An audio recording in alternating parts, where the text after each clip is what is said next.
E esse é o Varejo em Movimento, o podcast do Sim de Lojas Porto Alegre, especialmente para ti que quer potencializar o teu negócio. Gravado diretamente do estúdio do Connector Hub. Eu sou o Victor Ventura e estou aqui ao lado dela, minha amiga e co-host Nina Gerardi. Olá, Nina! Olá, Victor! Olá, você que está nos ouvindo, nos assistindo na sua plataforma de mídia. Mais um episódio do Isso aí. Varejo em Movimento no ar e hoje nós temos um convidado de peso. Baita. Um dos maiores influenciadores de varejo no Brasil, especialista em inovação no varejo e a grande estrela da nossa palestra especial 2025. Isso aí, estamos com ele, Caio Camargo. Caio, bem-vindo ao Varejo em Movimento e dá um Poxa, oi pro nosso público. Que honra, cara, que honra estar aqui com vocês. Saudação a todos aqui, audiência maravilhosa. Vamos juntos aqui bater um papo sobre varejo, né? Isso aí, isso aí. Nina, terceira temporada, hein? Já começou com tudo, né? E pra quem quer acompanhar tudo que a gente já fez aí, mais de 100 episódios, precisa fazer o quê? Primeiro de tudo, se inscrever no nosso canal, né, Victor? Quem não tá inscrito ainda tá perdendo tempo. Muito case de sucesso, Isso aí. muito conteúdo, grandes nomes. Então já te inscreve, ativa as notificações para não perder nenhuma atualização. Deixa teu like aqui nesse vídeo e já compartilha com os amigos empreendedores. E se tá no Spotify a caminho do trabalho, fazendo tua caminhada diária, não esquece de dar a estrelinha e compartilhar esse episódio realmente pra gente potencializar cada vez mais negócios. Mas a conversa com o Caio é logo depois da vinheta.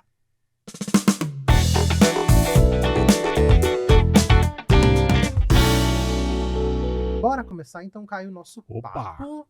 Vamos de background. Caio, Opa. O Caio dispensa apresentações, né? dispensa Mas- apresentações, mas é sempre legal. Não, sem lisonjear muito a história, senão eu vou ter que entregar muito pra audiência depois. Tô perdido aqui, cara. Teu background, onde é que tu veio, tua história como profissional. Vamos lá. Rapaz, é uma história que muita gente não sabe. Eu sou arquiteto, cara. Arquitetura e urbanismo. Não tem nada a ver com o que eu faço hoje, com o que eu falo hoje. O meu namoro com varejo começou por ali. Na verdade, a minha mãe se aposentou recentemente, com mais de quase 60 anos, cara, de carreira no varejo. Começou com 14 anos de idade, cara. Entendeu? Ela trabalhava no varejo. Então, lá em casa sempre teve alguém que trabalhava no varejo, nunca como dona, sempre foi gerente de loja, vendedora, tá? Crescimento de carreira e tudo mais. Mas eu odiava varejo quando era criança. Porque eu era o moleque que a mãe, no Dia das Mães, estava trabalhando, né? Numa festinha da escola, a mãe estava trabalhando. Então nunca era legal, achava aquilo um porre. Mas, quando eu fui trabalhar, quando eu comecei a estudar arquitetura, eu precisei fazer um estágio. E uma amiga, que tinha um escritório de comunicação visual voltado para o varejo, nós estamos falando de fazer fachada de loja, layout de loja, sinalização. Eu acabei entrando para esse escritório, me apaixonei por varejo, e o varejo é aquela história, depois que entra o bichinho na corrente sanguínea, acabou, você não sai mais dessa porcaria, cara. Você gosta do ritmo das pessoas, dessa vida. E, cara, isso foi. Dali é uma história, uma jornada longa para contar em um podcast. Nós temos 5 horas de podcast para contar, mas o fato é que eu fui a grande virada, acho que de mindset, de pensamento, de cabeça. Tá, que eu comecei a desenhar arquitetura para varejo, falando de planta de loja, de layout. Eu era gerente de merchandising de algumas redes de material de construção na minha carreira, né? Mas sempre teve um questionamento. Eu falei, cara, por que gôndola, nesse sentido, vende quando eu inverto ela não vai vender nada, né? E eram coisas que a faculdade de arquitetura não me deu munição. E nós estamos falando isso do finalzinho dos anos 90 para o começo dos anos 2000, há muito tempo, 25 anos atrás pelo menos, né?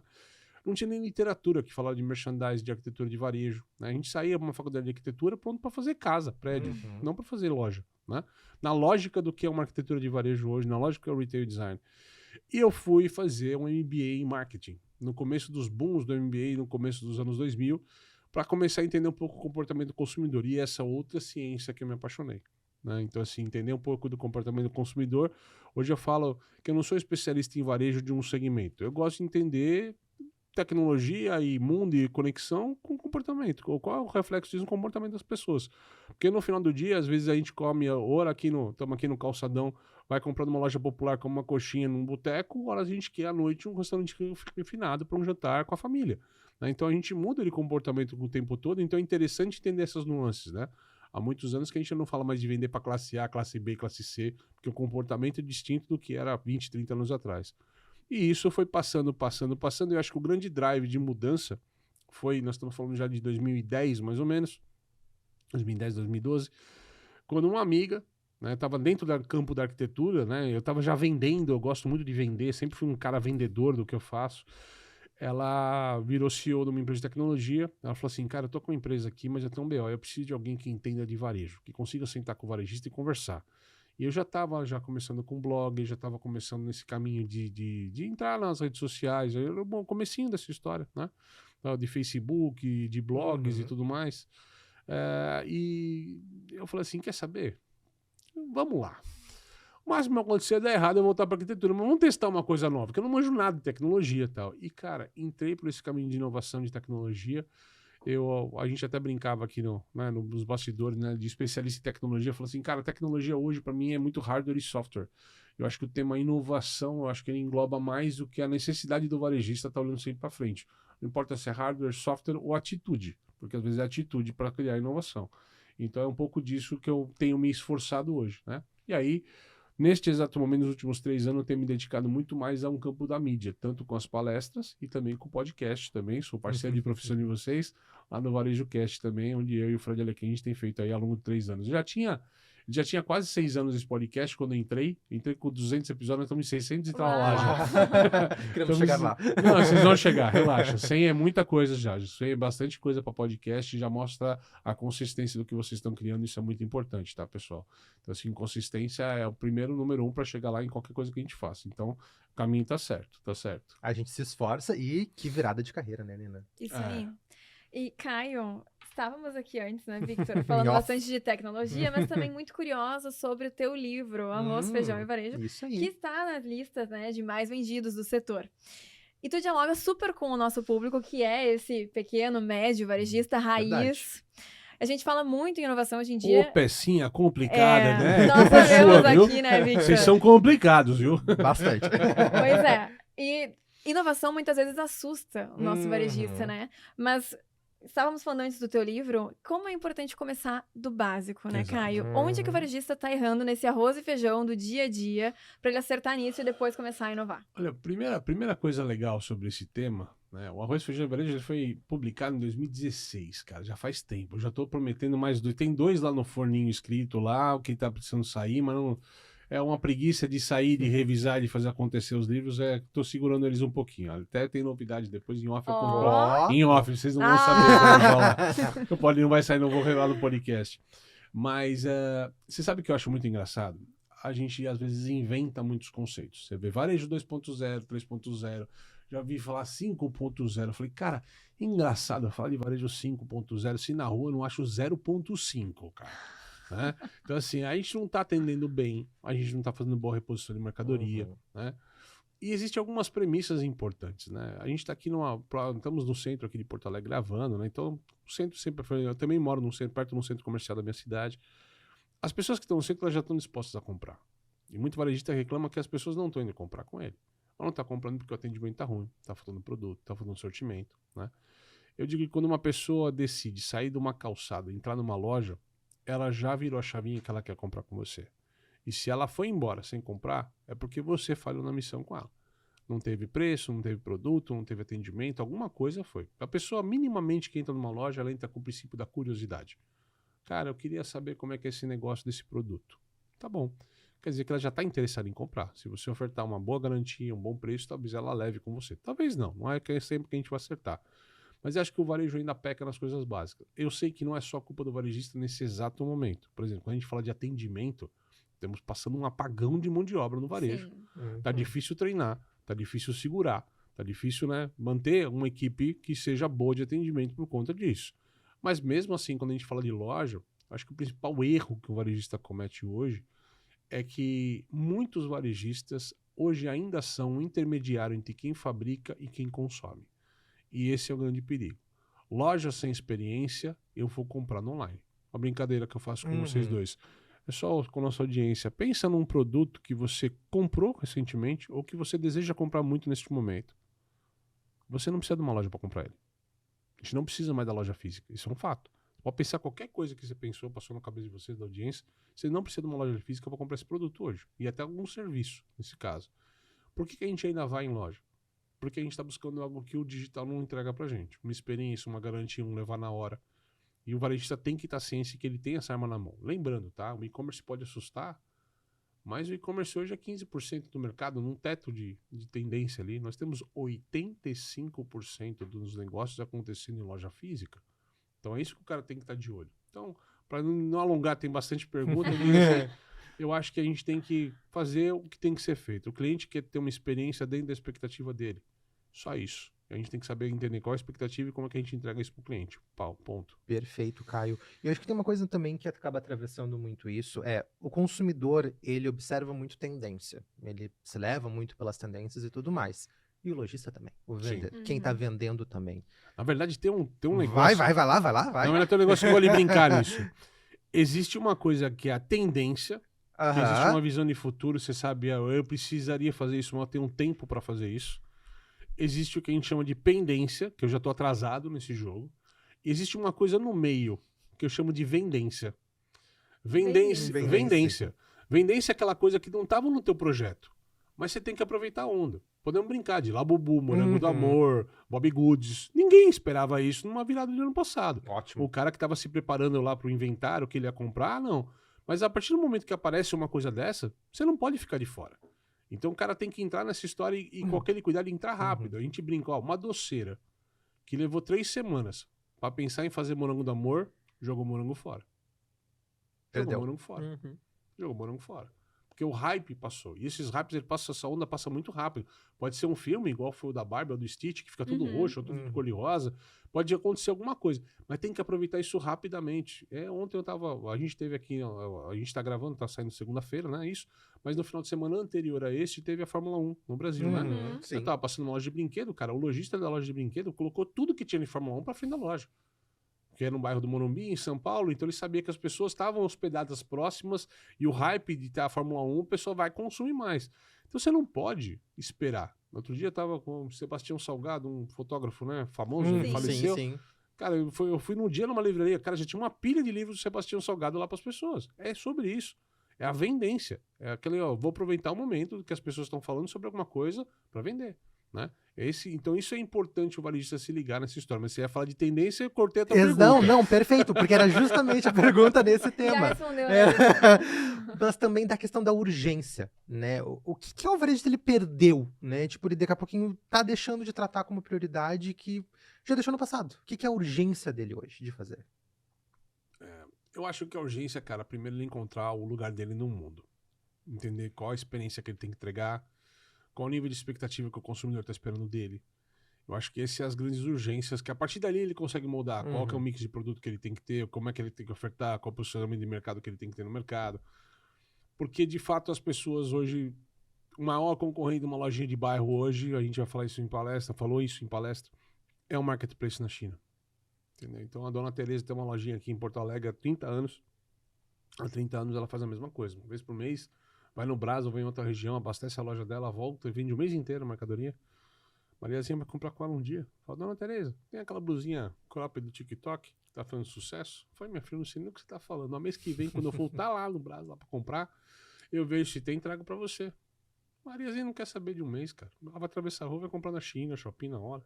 Então, se a dona Tereza não tá competindo mais com a dona Sofia, ela tá competindo com a Shein, cara. Entendeu? Mudou, né? Mudou assim, drasticamente. Então, eu acho que a nossa urgência tá em entender um pouco mais o consumidor, em estar atento ao consumidor. Se você vende para pessoas mais novas, geração Z, millennials e por aí vai, cara, tem que estar no TikTok para assistir. Né? Eu falo, o maior crime é isso. Como CPF, você pode fazer o que você quiser na tua vida, ficar fora do que você quiser, mas como CNPJ, cara, a gente não pode ficar de fora de nada. Se o nosso consumidor tá lá, a gente tem que olhar, tem que observar. Não é para fazer dancinha, não precisa fazer conteúdo, não, mas tem que observar, cara, qual que é a moda, o que é o trend. Consome conteúdo desse lugar para entender o que as pessoas estão pensando, né? Está no mundo que, por conta de todas as redes sociais, tudo está mudando. A música, como a gente consome música, quando a gente consome vídeo, televisão, né? Você vê, a Globo começou a investir em novela vertical, por conta do Kawaii, TikTok, né? A música, cara, os caras que vêm no Lollapalooza é os caras que fazem as musiquinhas dos memes, né? Que fica famoso por causa do meme, um artista hoje. Né? A música de 3 minutos não existe mais quase hoje. A música é qual o refrão que vai ser catchy, né? O que vai ser para fazer aquele músico alavancar. Então, todo o nosso ambiente tem mudado. E o varejista tem que entender que o mundo aí tá mudando, cara. Tá mudando rápido. É o jeito da propaganda, a conversa, né? Isso é muito interessante porque a gente fala muito de usar Falamos redes muito, sociais e tudo mais, Victor, mas disso como observador também. Exato. Exato. E falamos muito sobre a mudança do comportamento do consumidor nos últimos de anos, né, fato. Caio? Como as redes sociais têm impactado. Mas como que o varejista pode acompanhar essa mudança que é cada vez mais rápida? Como que ele se prepara para isso nas redes? Custa Como que ele caro? consegue antecipar, exato, e Uhum. aplicar essas tendências na loja dele na velocidade necessária para um consumidor que é cada vez mais impaciente, né? Se eu falar que existe uma fórmula mágica para isso, não existe. É um gerúndio. É todo dia fazendo, observando, né, analisando. Não existe uma resposta pronta que eu vou lá, contrato e tá resolvido o meu problema. Eu acho que isso que é o problema do varejista. Ele gosta, a gente usa aquele termo bala de prata, né? Bala de prata no conceito é aquela único tiro que resolve, né? Além do lobisomem, é a única bala que resolve ele. Mas o conceito da bala de prata não existe isso, gente. Não existe. Até porque esse consumidor ele muda absurdamente rápido. A gente está passando por uma tempestade de revolução de consumo, tá? Que vai ser radical no ano que vem. Por exemplo, o que está acontecendo? As pessoas estão buscando os produtos via ChatGPT. Ponto. Até ali, então, assim, qual é a melhor cafeteria para eu conhecer no centro de Porto Alegre, certo? Iam aparecer 3 cafeterias. Até aí, onde eu clicava no local, eu ia para o site daquela cafeteria, o perfil do Instagram para conhecer e me norteava. Vou passar por uma revolução de consumo, rapidamente falando, em menos de um ano, onde você vai entrar num chat GPT e vai falar assim, eu quero comprar café para minha casa agora. Qual é o melhor lugar que me entrega um café mais rápido e melhor nesse exato momento? Ele vai dar 3 opções, mas assim, o chat GPT vai ser o botão de compra. E aí nós vamos ter uma revolução, porque quem é que aparece nessa resposta? Tem 400 caras que vendem café, vão aparecer só 3 ou 4. E mais do que isso, né? Quem que vai ficar dono do dado do cliente? O ChatGPT ou o varejista? E a gente está falando disso, eu estou usando metáforas mais simples, mas qual vai ser o papel do marketplace no meio desse contexto? Lembrando que marketplace, quando a gente fala de varejo digital, 80% do tráfego, 80% da compra no varejo digital é feito via marketplace. 40% disso é só Mercado Livre. Agora, se isso vai ficar numa tela antes com o ChatGPT e ele vai ter o botão de compra, como é que a gente vai descer isso para o Mercado Livre, para o Magazine Luiza, para a Amazon e para os outros players, né? Vamos ter uma revolução que eu não tenho a mínima ideia de como isso vai se desenhar. Se eles vão, né, levantar as bandeiras no nada do Mercado Livre para ele aparecer no ChatGPT, por exemplo, né? Já está acontecendo alguns movimentos assim de algumas empresas com Perplexity nos Estados Unidos, né, e tudo mais. Mas são coisas que assim, queira ou não queira, vai afetar o pequeno varejo. Entendeu? Eu simplesmente estava numa convenção da Boticário e eu mostrei para eles, né? No ChatGPT eu falei, qual é o melhor perfume do Brasil? Ponto. Apareceu 4 nomes. 2 eram da concorrente deles, que é a Natura, 2 deles. Falei, ótimo para vocês que vocês apareceram. Apareceu teu concorrente também. E o resto das marcas de perfume do Brasil? E os caras pequenos? Quando o cliente perguntar alguma coisa, como é que vai ser esse concierge? Qual vai ser a chance de uma marca pequena aparecer frente a uma marca grande? A gente fala muito do SEO, né? O SEO, né? Que é quando você colocava um site na internet, teu site já estava linkado no Google, lá na página 30, lá longe, assim, sabe? E teu trabalho era fazer um SEO que você trouxesse isso mais perto. Hoje a tua resposta ela é binária. Hoje você está ou não está numa resposta de uma inteligência artificial. E isso tende a mudar um pouquinho o universo das marcas. Aí, como é que eu combato isso? Tendo boa experiência, tendo algo que faça as pessoas gostarem, né? E no meu lugar, seja um restaurante, seja uma loja, né? O que ainda faz diferença no teu atendimento, no teu sortimento, no teu serviço, para as pessoas gostarem de você ainda, né? Lembrando que as pessoas não compram só preço. Faço uma brincadeira com vocês, com a nossa audiência. Pensa na tua pizzaria favorita, pensa você na pizzaria favorita. Não é mais barato. Então a gente não compra só preço. Você vai nessa pizzaria que você gosta porque é o ambiente, a luz, a pizza, a qualidade. Você vai pagar mais caro por isso. Então a gente está disposto a pagar mais caro por coisas melhores na nossa vida. A questão é qual a experiência que a gente está propondo para o cliente. Então experiência é legal para desmistificar esse termo, tá? A gente fala de experiência, o cara acha que é arquitetura sofisticada, colocar frufru na loja, não tem nada a ver com isso. Ou colocar brinquedo, instagramável, não é isso. A gente tem 2 drivers de negócio hoje. Ou você trabalha a emoção, ou você cai no nível da razão. Quando a gente fala de emoção, é experiência. Algo que desperta a gente, tem vontade de consumir, de passear, de se divertir. Isso é o drive da emoção. Se você não traz emoção para o teu consumidor, automaticamente ele vai ser racional. Você cai no campo da razão. E onde a gente está no campo da razão, a gente está no campo do preço. Se você joga esse jogo do preço, não tem jeito. Cada vez mais você tem uma margem mais apertada, uma competição mais acirrada. Você vai ter que cantar cada vez mais na carne. Entendeu? Vai ser difícil, precisa de volume. Pega um atacarejo no país hoje. Há uns 5, 10 anos atrás, era um baita negócio. Ainda são os que vendem maior volume no país hoje. Mas o cara abria era horrores. Só que para funcionar um atacarejo, ele tinha que ter muito volume, porque a margem era muito menor que o supermercado. Mesmo assim, ele faturava muito no final do dia. Ponto. Conforme a gente começou a abrir atacarejo para tudo quanto é lado, essa área de atuação dele começou a encurtar. E aquele volume de pessoas já não está mais entrando, porque a disputa pelo espaço ficou mais difícil. Então ele está tendo que colocar serviços hoje. Hoje tem a padaria, tem açougue, tem coisas que não tinha no atacarejo antes. Era praticamente rasgar a caixa e tô aqui, né? E aí o cara está tomando que rever o negócio para poder segurar esse cara com serviço, com experiência. Então olha como o mundo muda. Mesmo em coisas que estavam há pouco tempo dando certo, a gente tem que começar a modificar elas para que elas continuem dando resultado. Então, esse varejista que há 30 anos faz a mesma coisa, como é que ele pode acreditar que ele continua fazendo a mesma coisa e vai dar certo? Não vai dar certo. Tem que estar fazendo a fechar. Perfeito. E Caio, nesse sentido a gente já fala muito aqui no Varejo em Movimento sobre a questão de né, como é que ela está chegando ao varejo, o quanto que muitos lojistas, principalmente o médio e o pequeno, eles têm restrições nessas ferramentas. E acho que te ouvindo a gente também começa a pensar, poxa, como é que ele vai se preparar e tudo mais. E aí tu nos colocou muito bem. O diferencial do ponto físico é a experiência do cliente. Sim. Como é que essas tecnologias, IA, automação e tudo mais, elas ajudam nessa experiência do cliente, mas não matando esse fator humano que, como tu bem colocou, é o mais importante? Até porque eu não acredito que a IA vai matar o fator humano, tá? Eu sou, assim, acho que em algum momento a gente vai pegar no começo, nossa, vai dominar tudo, vai acabar com um monte de empregos. Hoje a gente brinca e, né? Antes a gente achava que um designer de imagens ele ia desaparecer porque tinha uma IA que fazia imagem. Hoje a gente entende que, cara, não é. É que a ferramenta que o cara clicava o pincelzinho, o baldezinho, a IA resolve pra ele. Então o processo dele foi automatizado, melhorado. Tudo que é um processo tende a ser revisto por tecnologia, fato. Eu acho que tem muita coisa que o pequeno pode usar de forma muito simplista, até com ferramenta gratuita. Para começar a brincar com isso. Ele pode gerar imagens para criar vitrines, para criar placas, para criar sinalização que chame a atenção do consumidor, né? Desde o começo dessa história, uns 3 anos atrás, já fazia oficina de IA para pequenos, né? Assim, ó, pega aqui, ó, vamos fazer uma imagem de uma mulher usando uma jaqueta de couro. Aí você põe a jaqueta de couro e pronto. Essa mulher não existe, você não paga direito autoral para ela, você pode usar essa foto na tua vitrine.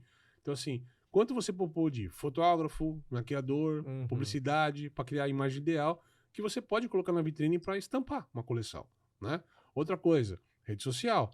Eu não sei fazer isso, não sei fazer legenda. Você pagava 400, 500 reais para um menininho fazer uma legenda para você. Cara, hoje a IA monta. Mas não sai tão boa. Com o tempo você vai apurando aquilo. A questão é que você tem que ir fazendo e melhorando o teu trabalho. Mas o simples básico, para quem não faz nada, já funciona. Mas tem que fazer alguma coisa, tem que estar lá. A única coisa que a gente fala de rede social com grande cuidado que a gente tem que ter, não existe mais rede social de marca estática. Não dá para ser mais... A gente vê empresas que até hoje botam o catálogo no Instagram, né, cara? Bota o tabloide. O cara pega o PDF do tabloide, transforma uma foto e acha que as pessoas vão olhar. Nossa, um ferro de passar por R$29,90. Não é. Não é assim que funciona, cara. Não é assim que funciona. As pessoas não compram produtos. As pessoas compram experiências. Esses dias eu estava numa convenção de uma empresa de vinhos, né? Eu falo assim, ninguém que entra aqui compra vinho. A pessoa entra aqui, compra uma bebida para celebrar. Uma bebida para ter uma experiência diferente.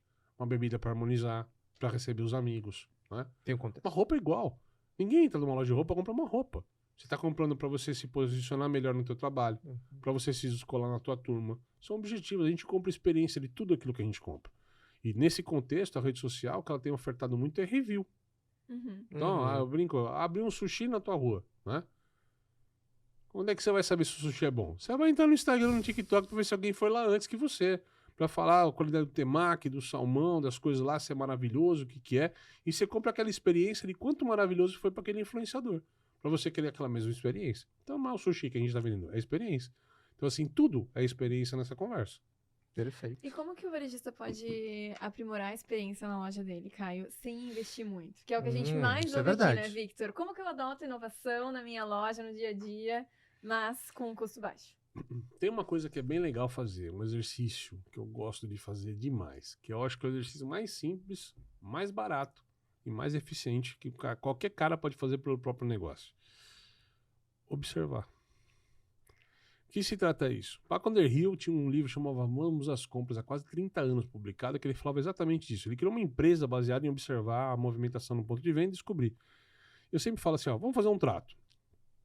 Pega um dia na tua loja, de movimento mais ou menos, não precisa ser o dia super lotado, nem o dia mais fraco, no horário também mais ou menos. Não vai pegar o teu horário mais forte que eu preciso de você na loja, nem o horário mais fraco que não vai dar para medir absolutamente nada. Mas, sei lá, uma loja de shopping por volta de umas 11 da manhã, uma loja de rua talvez umas 2 da tarde, tá? Alguma coisa que tem algum movimento acontecendo, tá? Sai da tua loja, sem celular, sem interrupção. E durante 1 hora, observa. Papelzinho na mão.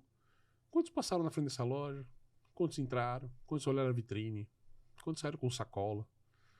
Esse simples exercício, eu garanto pra vocês, porque eu já fiz isso inúmeras vezes. E todas as vezes que a gente faz isso, a gente descobre coisas que a gente não consegue olhar do lado de dentro, do lado de fora.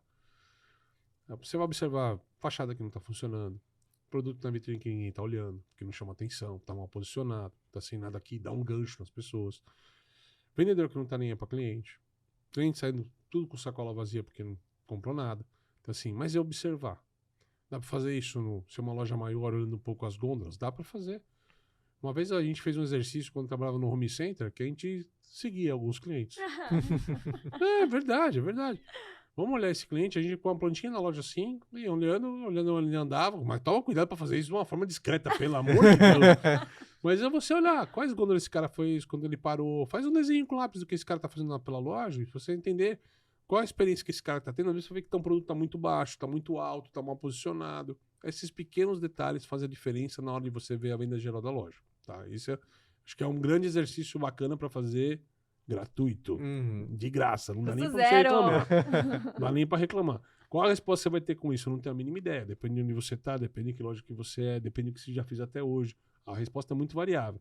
Mas é um primeiro passo para investigação, para entender o que está acontecendo na loja. A loja é uma jornada.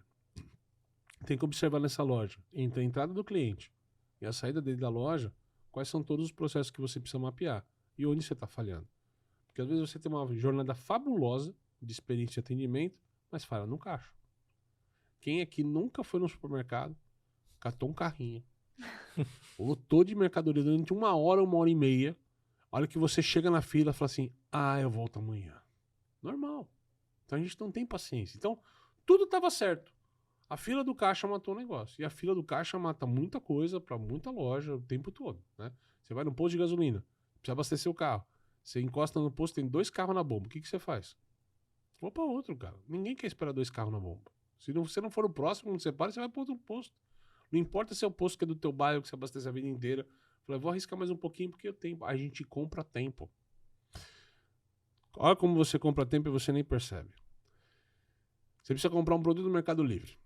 Ele custa R$100. E Mercado Livre não é propaganda não, tá? no marketplace, pronto, vai. Ele custa R$100. Mas ele vai entregar na tua casa daqui 2 semanas. Mas tem um outro vendedor, neste mesma plataforma, vendendo o mesmo produto a R$120. Mas entrega amanhã. Qual que você compra? Eu vou querer urgência. Todo mundo quer urgência. A última vez que você comprou nas plataformas, para não falar o nome de novo, as plataformas de comida, né? Às vezes, se você não queria algo muito específico de uma marca específica, você compra o tempo. Quem entrega o sushi mais rápido? Quem entrega a pizza mais rápido? A gente compra tempo. E quando você comprou tempo, você nem olhou o preço, cara.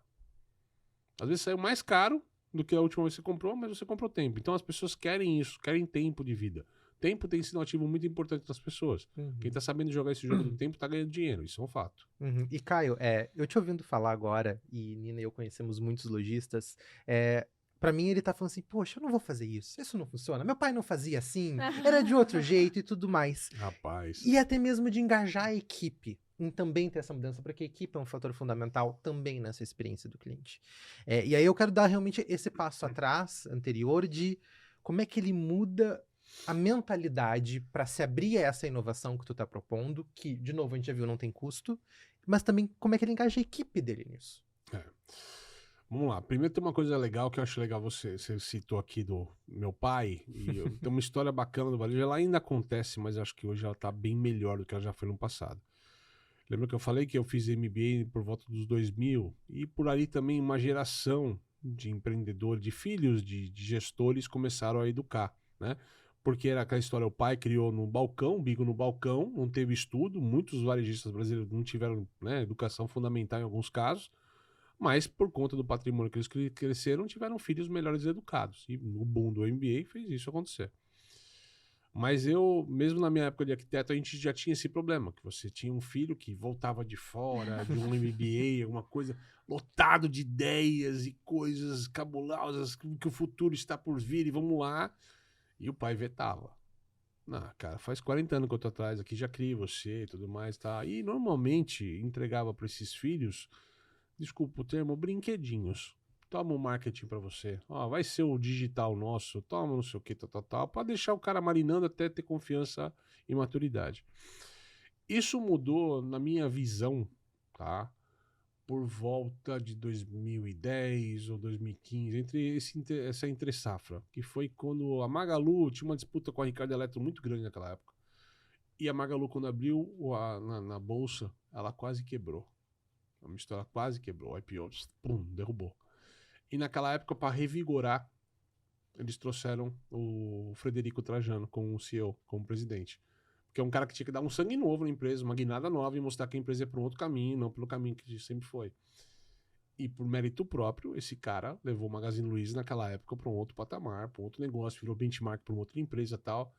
E eu acho que muito dono de negócio, que estava com essa geração e estava meio receoso dessa geração, entendeu que ele não tinha mais visão do futuro. Entendeu que ele já não ia dominar esse futuro como ele dominou o passado a vida inteira. E a gente começou a ver cada vez mais esses caras entregando autonomia para os filhos. Tem N cases que a gente pode contar aqui hoje de que realmente essa segunda geração que teve autonomia e criou coisas fantásticas. Eu gosto muito de contar de uma amiga minha que é de supermercado, que é a Fernanda Dalben, da Dalben Supermercado, que é de São Paulo. Ela é bacana no LinkedIn e tudo mais, é uma pessoa muito de trade marketing. Mas eu lembro que ela, quando chegou a pandemia, 2 semanas da pandemia, as grandes empresas de supermercado estavam pensando, o que a gente faz, o que a gente vai fazer, nosso e-commerce, a gente não montou e-commerce, o que agora vamos fazer? Né? Cara, essa menina começou a fazer live marketing, começou a fazer drive-thru, com 2 semanas de pandemia, cara. Ela foi tanto que ela, não ela sozinha, mas outras pessoas também nesse mercado, gerou um movimento super bacana, porque as grandes indústrias não olhavam para supermercados pequenos, né, de 5 lojas, 4 lojas regionais, porque não era interesse, né? E agora as indústrias todas, elas procuram essas personas regionalmente falando, porque sabe que é a única que vai levantar o nome da indústria hoje, não é só num Carrefour, né? Numa marca grande que tá. Então, assim, a autonomia, ela é benéfica. Eu acho que, assim, o dono que tá escutando a gente, que não tá com medo e receio, tem que soltar um pouco, tem que testar um pouco. A inovação, ela é ação. Você nunca vai ter um campo perfeito para você inovar. Nunca vai ser nada 100% certo que vai dar certo. Então, assim, você tem que errar. E com o erro, você aprende com o erro e volta ao negócio. Então a gente tem que testar e modelar isso sempre. Caio, sensacional. Falamos muito aqui hoje sobre tendências e comportamento do consumidor, né? E até fizemos uma brincadeirinha antes no nosso backstage sobre os desafios que vem por aí. Então, queria que tu comentasse um pouco também sobre o que vai impactar o varejo no ano que vem. Ah, eu já tô... Pedrada. Um baque. Olha, a gente vai ver isso acontecendo e eu tô achando que, assim, nós vamos ter um 2026 desafiador pro varejista brasileiro, é um fato. Porque a gente já tem um problema de mão de obra hoje acontecendo, tá? E não estamos falando nada de cenário político que nós vamos falar aqui, tá? Mas é muito mais um factual do que não é posicionamento, nada. Mas a gente vai ter as eleições, que elas costumam parar o mundo do varejo um pouco. Tudo fica congelado, esperando uma decisão para tomar à frente de qualquer projeto, tá? Isso não só as empresas, mas os consumidores também. Não vou me endividar agora porque vai que muda o governo. É um monte de coisa que acontece. Então, dá uma freada, factualmente falando, nas pessoas. Nós temos Copa do Mundo, que é benéfico para alguns negócios, mas péssimo para outros. Então, quem vende cerveja muito bem, quem vende eletroeletrônico muito bem, mas quem vende moda masculina tá ferrado, né? Só a camisa da seleção. Só a camisa da seleção. Então, assim, eu tô brincando, mas assim, são mercados, no geral, muito específicos que vão se dar bem com isso. Os outros mercados realmente dão uma parada estagnada por Copa do Mundo. Nós temos 11 feriados prolongados neste ano, 2026. É um dos últimos anos que mais feriados prolongados vai ter, então isso tem um desafio extra. O turismo vai ser benéfico, vai ser benéfico para o turismo. Gramado vai ficar feliz pra caramba, por exemplo. Sempre. Mas Porto Alegre nem tanto, né? Então, assim, e a gente também tem, possivelmente, até por uma questão de eleição, já está em debate isso, a redução da escala. né, de 6 para 1 para 5 para 2, que cria um desafio extra para o varejista. Eu sempre falo, esse papo da escala a gente tem que tomar muito cuidado. Porque todo mundo está discutindo isso pensando só em player grande. Existe a Dona Maria, que ela tem uma funcionária ajudando ela todo dia do lado da lojinha dela. 6 por 1. Né? E ela vai ter que falar, não posso ter mais essa pessoa 6 por 1. A Dona Maria vai ter que se dobrar em 2 ou contratar outra pessoa. Só que se ela contratar uma outra pessoa, a receita dela não vai aumentar para pagar a segunda pessoa. Então assim, e a gente sabe que os pequenos já estão cortando na carne já. Não tem margem, ninguém tá rico que é pequeno, não tá rico. O cara tá apertado para vender, tá difícil vender, competindo com o marketplace, com o mercado, tá muito difícil. Então, é um cenário de desafios que a gente tem. O que a gente fala é o seguinte, o varejista brasileiro ele é resiliente por excelência, cara. Ele sabe se virar, ele se acostuma com a tempestade, ele ajusta a vela do navio. É só a gente não inventar mais nada. A gente se adapta, mas pelo amor de Deus, não inventa mais nada, não acontece mais nada.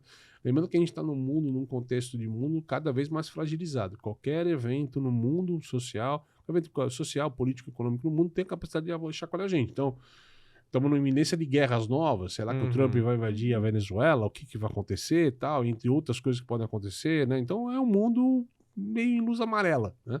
Então é um ano puxado. Como é que a gente desbrava esse mundo puxado? Produtividade. Esse mundo parado do varejo, deixa vender, tudo bem perder um pouquinho e tal.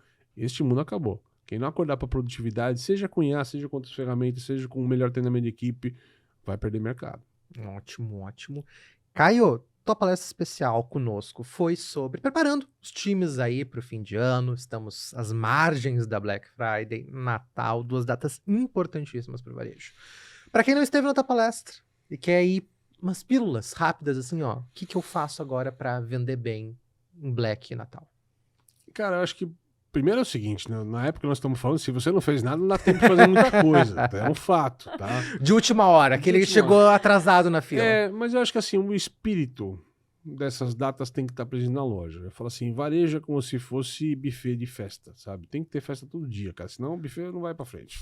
Então tem que ter movimento. Não adianta falar que você tem um Black Friday, você tem um produtinho lá, uma coisa meio michada colocada lá, o Natal não tá decorado. O time tem que estar. E o time tem que estar com essa mesma emoção passando pro consumidor, né? Nós somos, a gente brinca, né? O vendedor ele tem que ter uma posição como se fosse um anfitrião de uma festa, cara. Seja bem-vindo à minha loja. Né? Oi, tudo bem? Pode te ajudar? Não é assim, né, cara? Seja bem-vindo à minha loja. Como é que eu te ajudo hoje? Né? É sobre isso no final do dia. A gente receber bem as pessoas, atender bem as pessoas, como se fosse na nossa casa. E eu acho que isso que falta um pouquinho no tato do varejo. Tá todo mundo lá pela pressão de atender, pela obrigação de atender, mãozinha cruzada esperando a vez, e a gente só tá vendendo para quem já veio comprar com a gente. Eu acho que esse é um erro grave. Cara, não tá movimentado, não tá entrando tanta gente, não tá vendendo esperado. Cata a porcaria do seu celular, cata o seu CRM. Eu não tenho CRM, então começa a ter, entendeu? Então assim, mas vai catar dados, vai ligar pro teu cliente, vai mandar oferta para esse cara, vai atrás desse cliente. A gente não precisa da loja para vender. A gente precisa de cliente para vender. E se a gente não tem o cliente entrando, a gente tem que buscar o cliente. A matemática é essa. Então assim, seja com WhatsApp, seja com rede social, seja investindo em propaganda nessas horas, né? Investir em propaganda hoje é fácil, né? Botar lá e qual a região que eu quero atuar e ponto, e vamos lá, vamos brincar. Pessoas não fazem o mínimo hoje. O varejo ele é passivo. O grande varejo, a maioria do varejo é passiva. Então é atitude. Atitude para fazer vender mais, cara. Ótimo, ótimo. Caio, estamos nos aproximando do Isso nosso aí. final. Essa Foi conversa rápido passou demais. rápido. Nós não falamos aqui, mas a verdade é que volta esse podcast inteirinho. Isso aí, pega o bloquinho, certo. tua caneta e anota todas pra as dicas assistir do 2 vezes. Caio, porque foi uma verdadeira aula, né, do início ao fim. Mas, Caio, agora pra gente encerrar, tu já deu muitas dicas aqui, mas a tua mensagem, o teu conselho de ouro pra mudar de vez a mentalidade do lojista que tá nos ouvindo ou nos assistindo agora. Pai, não tinha nem preparado essa, mas eu tenho essa resposta pra ti. Tem uma coisa que eu adoro falar. Troca todo eu acho por um eu sei. Olha só. Muito bom. É o meu mantra pessoal. Eu falo assim, cara, para de achar. Nada impede mais você de avançar na tua vida, no teu negócio, de descobrir coisa nova, de descobrir que pode ser melhorado no teu negócio, do que essa maldita palavra eu acho. Então assim, chefe, eu tô com uma ideia pra gente atender de um jeito diferente. Acho que não vai dar certo. Não, fazer. Tá errado. Chefe, eu tô com uma ideia assim. Vamos testar. Uma semana você vai fazer essa ideia aplicar, nós vamos ver os resultados. Se der certo, a gente segue, põe pro time inteiro. Se não der certo, a gente volta pro que faz antes. Mas tem que saber. A minha esposa vai comigo no shopping e fala assim, nossa, mas que vestido bonito, será que fica legal em mim? Eu falei, Experimenta. Por quê? Porque se você experimentar e der ruim pra você desistiu. Se der bom, a gente vê se leva. Meu filho cata um cardápio, fala, pai, esse negócio é diferente, posso pedir? Pode, filho. Mas pai, se você não gostar, cospe. Quem é que ensinou que a gente não pode errar? A gente brinca aqui, tá meio frio de manhã, né? De manhã em Porto Alegre frio, aí tá calor agora, 27 graus, tá 14 de manhã. Se a gente tivesse o dia inteiro olhando pra uma água, numa piscina na nossa frente, não dá pra saber se a água tá fria ou tá quente? Não dá pra saber. Você pode ter teorias. Não, mas eu acho que deve estar quente, porque agora tá muito sol. Não, mas espera lá, mas eu acho que deve estar fria, porque fez frio a madrugada inteira. A gente tem teoria. Quando é que a gente vai saber se a água tá fria ou tá quente? A gente pôr o dedo. Tem que saber. É tão simples quanto isso a metáfora. Eu gosto de brincar com metáfora assim pra ninguém discutir com a gente, entendeu? É isso, mas é sobre isso. Para de achar, começa a saber. Ponto. Baita. Arrasou muito. Caio, chegamos ao fim do nosso episódio. Pô, divertido. Mas antes, por favor, deixa teu peixe, vende ele pra nós. Onde é que o pessoal te encontra? Maravilha. Redes sociais. Qualquer rede social, eu tô falando qualquer de verdade, @CaioCMGO, você me encontra em qualquer rede social. Até umas que vocês não Medium, por exemplo, eu tô lá também misturado, escrevendo em inglês, tá? Tem artigo em inglês que tá escrito e tal. E também no Varejo Cast também. Não conhece o Varejo Cast? Minha aposta é com você o seguinte, escreve lá no Spotify, escreve a palavra varejo. Se o Varejo Cast for o primeiro que aparecer, você começa a escutar a gente. Ponto. Vou convidar, assiste esse episódio aqui do Varejo Movimento e vai lá maratonar o Varejo Cast. Quanto mais podcasts no mercado, melhor. Porque o que a gente quer, gente, é conteúdo pro varejo. E o varejo, a gente fala, tem tanta coisa gratuita, disponível, entrevista com os líderes que vocês trazem, os conceitos que a gente traz, outros podcasters, outros jornais, outros blogs, outros sites, outros portais. Não falta conteúdo para varejo hoje. A questão é que falta varejista interessado. Isso aí. Nina, minha cara, te pergunto agora. Temos um podcast? Temos um podcast e mais um episódio emblemático do nosso Varejo em Movimento, recebendo o nosso convidado da palestra especial. Um dia marcante para nós, né, Victor? E nos vemos nos próximos episódios do Varejo. Isso aí. Caio, mais uma vez, muito obrigado. Tivemos logo mais aqui no Varejo em Movimento, na FBV 2026 também. Spoiler, eu vou dar um spoiler. Caio Camargo estará na FBV 2026. Se não estiver, me cobrem, que eu vou em São Paulo buscar ele para trazer ele um dia para FBV. Já tem um monte de coisa na pauta lá, mas a ideia é trazer uma visão do que vai acontecer com o ChatGPT e marketing no mundo do IA. E vambora, vai ser legal pra caramba. Já tá sabendo. A palestra especial já foi sucesso e a FBV vai ser mais ainda, com certeza. Caio, valeu demais. Nos vemos logo mais no Varejo em Movimento novamente, que vai estar sempre com as portas abertas pra ti. Muito obrigado. Espero ser convidado, vou cobrar. Com certeza. As portas do Sim de Loja também, igualmente. Nina, então nos vemos no próximo episódio do Varejo em Movimento? Nos vemos no próximo episódio daqui a 15 dias, Victor. Isso aí, então não te esquece, curte, comenta, compartilha. Ainda não está inscrito no nosso canal do YouTube? Vai lá, te inscreve, está no Spotify. 5 estrelinhas, por favor, e realmente compartilhe esse episódio pra gente potencializar cada vez mais negócios. Então é isso, vejo vocês no próximo episódio do Varejo Movimento. Valeu! Tchau!